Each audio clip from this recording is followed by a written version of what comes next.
My name is Judith Davenport.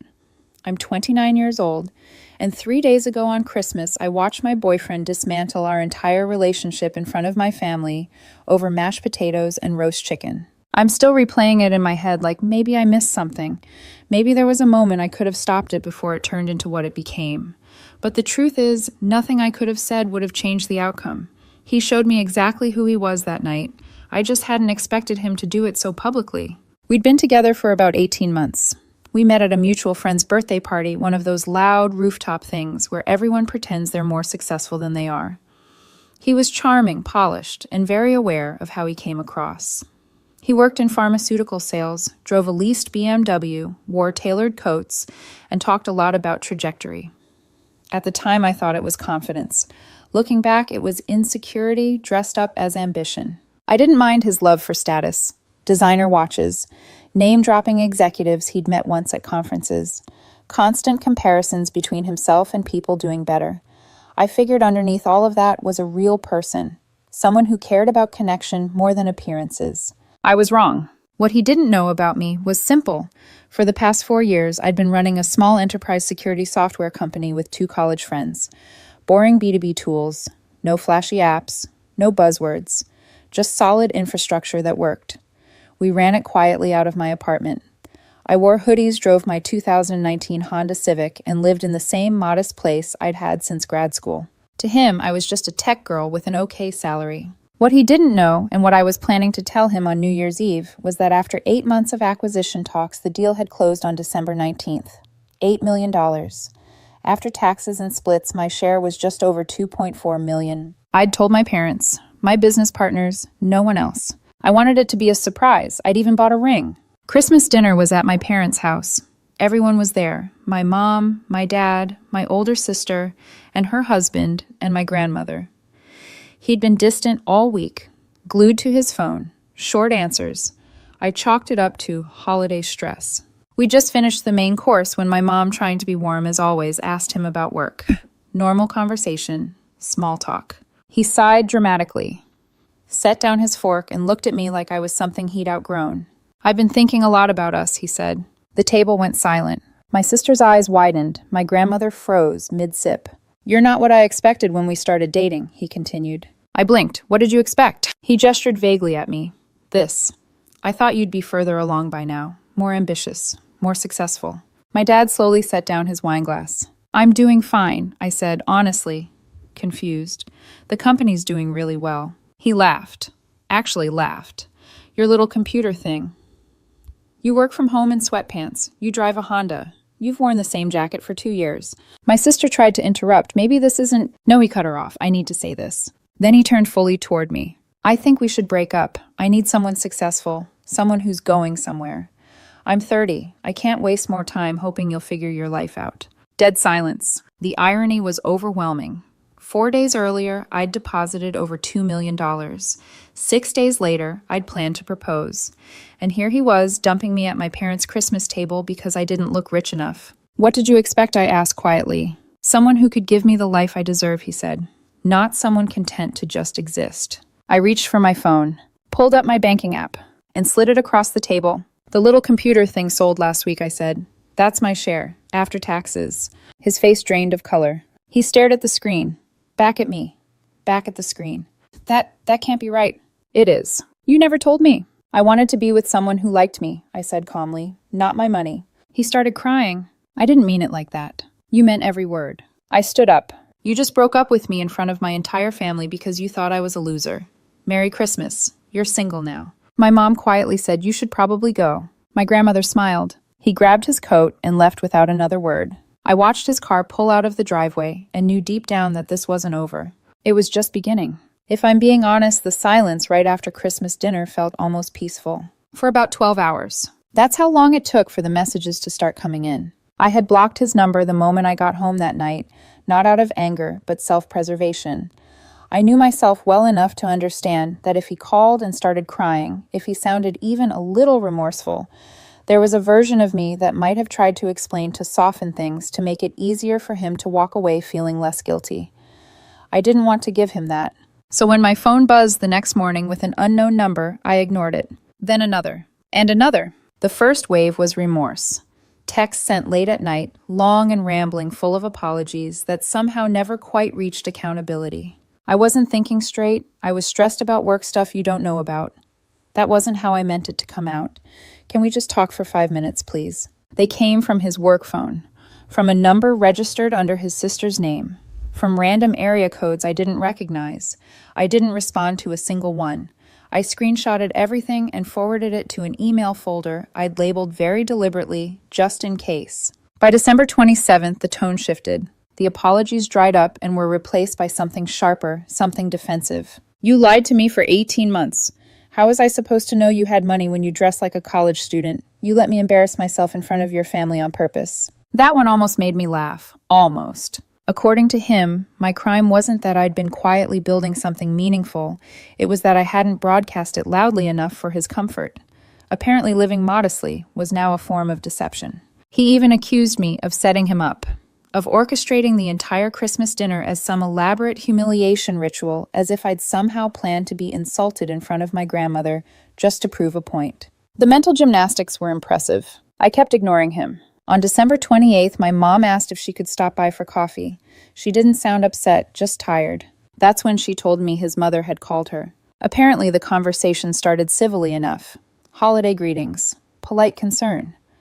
Then it escalated fast. His mother demanded that I do the right thing and take her son back because he'd made one small mistake and was clearly under a lot of pressure. According to her, we were meant to be together, and I was being cruel by refusing to forgive him. My mom listened. Then she said something I will forever be grateful for. Your son publicly humiliated my daughter because he thought she was poor. Now that he knows she's not, he wants her back. That's not love, that's entitlement. Please don't call me again. His mother responded by calling my mom bitter, said she'd raised a cold, unforgiving daughter who didn't understand compromise. My mom hung up. By December 29th, things escalated again. I was sitting in a coffee shop near my apartment laptop open, trying to focus on normal post-acquisition tasks, meetings with a financial advisor, emails from lawyers, the unglamorous logistics of suddenly having more money than I ever planned for. I felt someone slide into the booth across from me. I looked up. It was him. And beside him, his sister, the same woman who'd always looked at me like I was a placeholder girlfriend, something temporary until he leveled up. We need to talk, he said. No, I replied calmly. We don't. His sister leaned forward. Look, he made a mistake. People say things they don't mean when they're stressed. You can't throw away 18 months over one bad dinner. One bad dinner, I repeated. He listed reasons why I wasn't good enough in front of my grandmother. He reached for my hand. I pulled it back. I was wrong, he said quickly. I admit it. But you have to understand my perspective. You never told me about the money. Let you think what I asked. That I was a regular person with a regular job. Yes, he said, exasperated. If I'd known, I would have acted differently. That sentence landed like a punch. That I said quietly is exactly the problem. His sister sighed dramatically. Okay, let's be real. He's apologized. You're being petty now. Just because you have money doesn't mean you get to punish him forever. I closed my laptop. He didn't apologize, I said. He explained why his behavior was my fault. There's a difference. He started crying then. Big shaking breaths. The kind meant to trigger guilt. I love you, he said. We were going to have a future together. We were past tense the moment you decided I wasn't worth respecting, I replied. His sister grabbed my arm as I stood up. You're making a huge mistake. He's the best thing that ever happened to you. He called me unambitious and unsuccessful 5 days ago. I said, pulling free. Please don't touch me. I walked out. Behind me, he was sobbing loudly enough for half the cafe to hear. I felt bad for about 3 seconds. Then I remembered the look on his face at the dinner table, the disappointment, the contempt, and the guilt evaporated. That night, my best friend texted me. Just a heads up, she wrote. Your ex is posting vague stuff online about narcissists, emotional manipulation, and dodging bullets. I didn't look. I should have, because what he was doing next was a lot worse than subtweets. I didn't check his posts, not that night, not the next morning. I told myself it didn't matter what story he was spinning online because I knew the truth, my family knew the truth, and the people who actually mattered weren't going to be swayed by vague captions and carefully cropped sadness. That confidence lasted exactly 48 hours. On January 2nd, my phone rang while I was at my parents' house helping my dad trim back an overgrown hedge neither of us really cared about. The caller ID showed one of my business partners. His voice when I answered was tight in a way I'd never heard before. Hey, he said, did you tell your ex anything about the acquisition details? I paused. No, just that it happened. Why? There was a beat of silence. Then, because someone's been posting about our company online, anonymous account, LinkedIn. They're claiming the sale was inflated, that there are undisclosed liabilities, hinting that our security tools have vulnerabilities we hid. The shears slipped slightly in my hand. What I said, that's not true. Due diligence took 5 months. I know, he said. We know. But it's specific enough to make people nervous. The acquiring company's PR team is asking questions. My stomach dropped in that slow, sinking way that tells you something is wrong long before your brain catches up. You think it's him, I asked? I don't know who else would have a reason, he said carefully, or enough detail to sound credible. I went inside and sat at the kitchen table, my dad watching my face change as I listened. Within an hour, I was on the phone with my lawyer. He explained it calmly. The posts were vague enough to avoid immediate defamation claims, but targeted enough to be disruptive. The kind of thing meant to apply pressure, not win a case. Unless we could prove who was behind them, there wasn't much we could do legally yet. But he added we can send a cease and desist to his known email addresses. Make it clear that any defamatory statements tied back to him will escalate fast. We did. The response didn't come from him. It came from his sister. She called me less than an hour after the email went out. You're threatening to sue him now, she snapped. Are you serious? Someone is spreading lies about my company, I said evenly. If it's not him, then he has nothing to worry about. He's devastated, she said. He's barely eating. Then he should stop escalating things. It's not him, she insisted. He would never do that. Then tell him to stop calling me, stop posting about me, and stop involving himself in my professional life. There was a sharp exhale on the other end. You're cold. You know that. Completely heartless. He's better off without you. Great, I said. Then everyone wins. I hung up. The next day, January 3rd, I wasn't even home when he showed up at my apartment building. I found out because my neighbor texted me. Hey, she wrote. Some guy's been sitting in the parking lot for like 2 hours. He knocked on your door a bunch. He's crying in his car now. Everything okay? I stared at the message, a familiar tightness settling in my chest. Not fear exactly, but the discomfort of realizing boundaries mean nothing to someone who feels entitled to your attention. I called building security, explained the situation. They asked him to leave. He did, but not before slipping something under my door. A letter. 6 pages. Handwritten. I didn't read it all at once. I skimmed first, scanning for threats for anything that made my stomach clench. Mostly it was self-pity dressed up as vulnerability. He wrote about how much he loved me, how Christmas dinner wasn't really about me, but about his coworker getting engaged to a surgeon, about how he'd spent his whole life performing for approval and took it out on the person who felt safest. Then came the part that made my jaw tighten. He'd quit his job, said he couldn't focus, that his lease was up in February, that maybe we could start fresh together. The audacity was breathtaking. He dumped me for being unsuccessful, then quit his job and tried to position himself as my responsibility. I didn't respond. I showed the letter to my lawyer instead. He added it to the file without comment. That same night, my mom called me, her voice sharp with anger. He's here, she said. What I asked, sitting up straight. Where? Not him, she corrected. His mother. She's in our driveway. She's yelling. I felt something inside me go very still. I'm on my way, I said. You don't need to be, my mom replied. Your father's recording. And suddenly I understood. This wasn't about reconciliation anymore. This was about control, and they weren't done yet. By the time I reached my parents' house, his mother was already gone. But the damage, emotional, not physical, lingered in the cold air like smoke after a fire. My dad had recorded the entire confrontation on his phone. Not because he wanted evidence, he told me later, but because something about the way she was yelling, pacing the driveway, pointing at the house like it owed her something, had triggered a quiet instinct in him. The kind you develop after raising kids long enough to recognize when a situation is about to get ugly. We watched the video together in the living room. She stood near the edge of the driveway, coat unbuttoned, despite the cold voice loud enough for the neighbors to hear. Your daughter is a con artist, she shouted. She pretended to be poor to trap my son. My mom, calm to the point of icy, responded without raising her voice. My daughter lived honestly. Your son humiliated her because he thought she didn't have money. Now that he knows she does, he's harassing her. That's not deception. That's character. She loved him, his mother snapped. And your daughter threw him away like garbage. She called him unambitious and unsuccessful in front of his grandmother, my mom replied.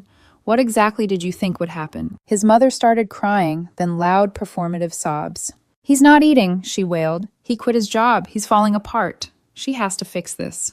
That was when my dad stepped into frame. "Ma'am," he said evenly, "my daughter is not responsible for your son's choices. He made them very publicly. If you don't leave, I'm calling the police." She screamed that we were heartless people, that my family was cruel, that I deserved to be alone. Then she left. My parents saved the video, just in case my dad said.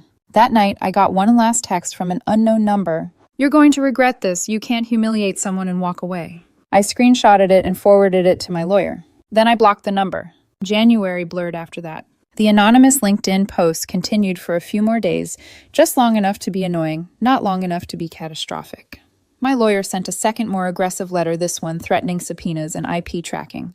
Funny how quickly the post stopped after that. The acquiring company's legal team did their own digging and quickly realized the accusations didn't hold water. Due diligence documentation shut everything down. The sale stood.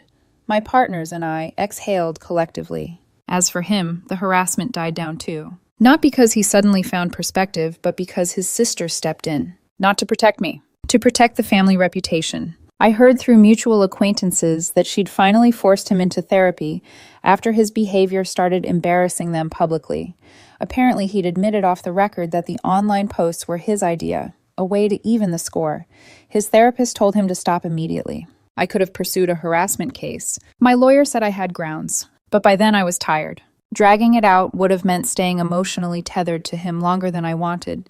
The money, the stress, the time, it wasn't worth it. I didn't want revenge. I wanted peace. Karma, though, was already doing its slow, methodical work. Through the same grapevine, I learned he hadn't just quit his job, he'd burned the bridge behind him. A spectacular exit, apparently. Told his manager off. Blamed toxic pressure. Pharmaceutical sales is a small world. Word travels. He'd been job hunting for weeks, no callbacks. His lease was up February 1st. His parents refused to let him move back home after the scene his mother caused at my parents' house.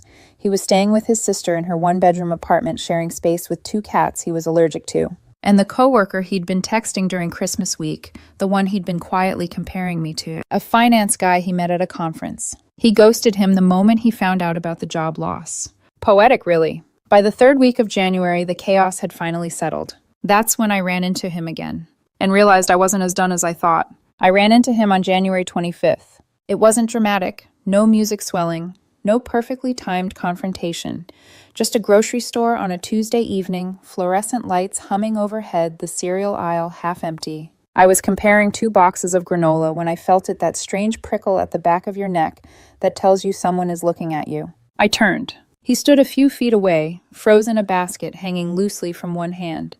He looked different, not in a satisfying way, just worn down, dark circles under his eyes, shoulders slumped like he was carrying something heavy he couldn't set down. The polished confidence he used to wear so effortlessly was gone. For a second, neither of us spoke. I nodded once, polite, neutral. Then I turned back to the granola. I thought that would be the end of it. It wasn't. "Can we talk?" he asked quietly. I sighed, not dramatically, not angrily, just tired. "There's nothing to talk about." "I just need a minute," he said. "Please." I looked at him then, really looked. This wasn't the man who'd dismissed me at a dinner table or tried to punish me professionally. This was someone smaller, broken down by consequences he hadn't expected to face alone. "Still." "I'm listening," I said, "for 1 minute." He swallowed. "I'm sorry, really sorry. Not because things turned out the way they did, but because I hurt you. I was wrong." There it was. Not an excuse, not a justification, just a sentence. I waited. "I've been going to therapy," he continued. "I understand now why what I did was wrong, why it wasn't about money or success. It was about my own fear." "That's good," I said, "and I meant it." He looked at me, eyes searching. "I loved you." I didn't respond right away. "I believe you," I said finally, "but not enough. You loved the idea of something better coming along more than you loved me, and that's the difference." His mouth opened, then closed again. "I'm not asking for another chance," he said quickly. "I just needed you to know I'm working on myself." "Good," I replied. "I hope you become a better person." I picked up the granola box I'd decided on and placed it in my cart. He stepped aside as I passed him like he understood something had ended in a way it hadn't before. That was it. No shouting, no tears, no closure speech worthy of the internet. Just 2 people standing in a grocery store, one of them finally seeing the truth, the other already past it. I paid for my groceries and walked out into the cold. For the first time since Christmas, I felt lighter. After that night in the grocery store, something shifted inside me. Not dramatically, not all at once, but enough that I noticed the difference when I woke up the next morning and my first thought wasn't him. That's how I knew it was over. Not because he apologized, not because he finally looked defeated, but because my life no longer felt paused waiting for closure that had already quietly arrived. The LinkedIn post never came back after my lawyer's second letter. No more anonymous insinuations, no more vague threats. Whatever fire had been driving him finally burned itself out, either from fear of consequences or exhaustion, maybe both. I heard updates the way you do when someone exits your life but leaves ripples behind, through mutual friends, through my sister's coworker who somehow knew his cousin. Small world gossip filtered and softened with time. He was still unemployed, still living with his sister, still talking about resetting his life without actually knowing where to start. His parents had drawn a line after the driveway incident, refusing to bankroll another crisis they hadn't caused. Therapy was ongoing. Progress apparently uneven. I felt nothing about it. Not satisfaction, not pity. Just distance. My own life moved forward in quiet, practical ways. I invested most of the money exactly the way my financial advisor suggested: boring index funds, diversified portfolios, nothing flashy. I paid off my student loans. I put a down payment on a small house in a neighborhood I liked, not one that would impress anyone at a dinner party. I kept the Honda. I kept the hoodies. Money didn't change who I was. It just removed some pressure, some noise. The harder part was trust. I downloaded dating apps, deleted them, downloaded them again, went on one coffee date and spent half of it wondering what the other person assumed about me based on my shoes, my phone, the car I drove. I hated that part of myself, the suspicion, but my therapist reminded me healing isn't linear. Yes, she said gently, you need to work on not assuming everyone has ulterior motives, but it's also okay to protect yourself. Fair. My family was steady through all of it. My parents never asked if I regretted not telling him earlier. My sister checked in every few days, never pushing, just reminding me I wasn't alone. My grandmother sent care packages, cookies, handwritten notes, and pointed comments about finding a man who appreciates substance over sparkle. She wasn't subtle. I took her on a trip with some of the money I'd planned to use on the ring. Nothing extravagant, just somewhere warm, somewhere quiet. She cried when I told her. Good tears, the kind that feel like relief. The ring itself went back to the jeweler. No drama, no ceremony. Just another decision that felt right. Sometimes I wondered briefly if I should have told him about the money sooner, if it would have changed anything. Maybe he would have revealed who he was faster, or maybe he would have hidden it better. Learned how to perform appreciation instead of entitlement, and I'd have married someone who loved my success more than me. There's no way to know. What I do know is this: he showed me exactly who he was when he thought I had nothing extra to offer. No safety net, no status boost, just myself. That information was expensive, but it was worth it. A friend asked me once if I was happy the truth came out the way it did. Not happy, I said. Grateful. Better to find out at a dinner table than in a divorce court. He raised his glass. To dodging bullets. I smiled. To dodging bullets. That chapter of my life is closed now. Not with anger, not with triumph, just with clarity. And to anyone out there being told they're not enough by someone who claims to love them, listen carefully. You are